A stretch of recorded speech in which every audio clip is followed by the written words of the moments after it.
শিব বর দিয়েছিলেন যে তাঁর বংশে কেবল পুত্রই জন্মাবে। তৎসত্ত্বেও যখন রাজকুলে চিত্রাঙ্গদার জন্ম হল, তখন রাজা তাকে পুত্ররূপেই পালন করলেন।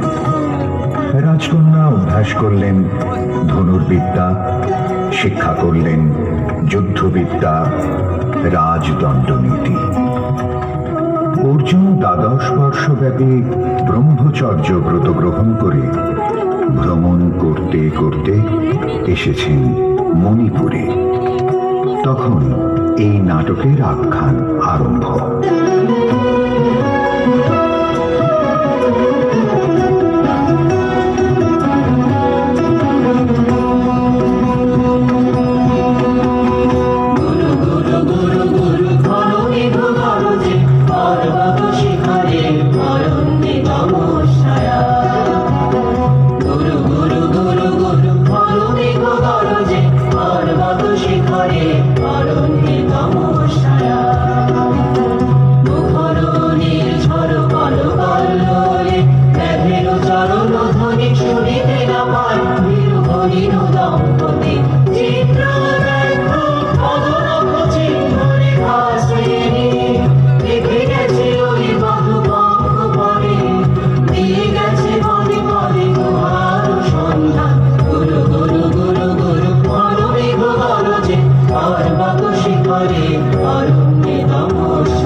স্পর্ধা অর্জুনে যে করে অশ্রদ্ধা, সে কোনখানে পাবে তার আশ্রয়? অহো কি দুঃসহ স্পর্ধা।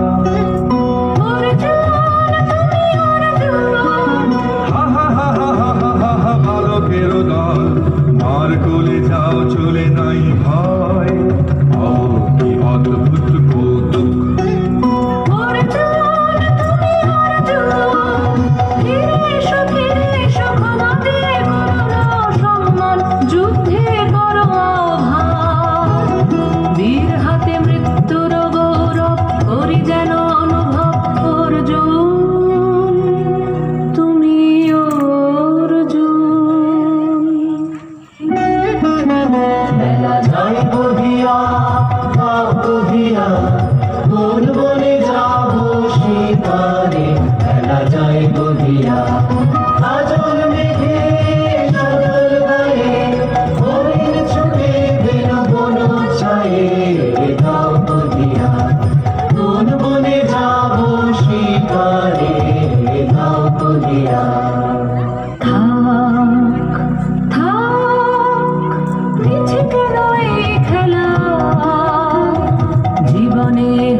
সখী, কি দেখা দেখিলে তুমি?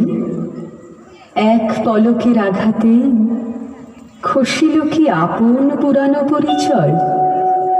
রবি করপাতে কোরকের আবরণ টুটি মাধবী কি প্রথম চিনিল আপনারে? মধু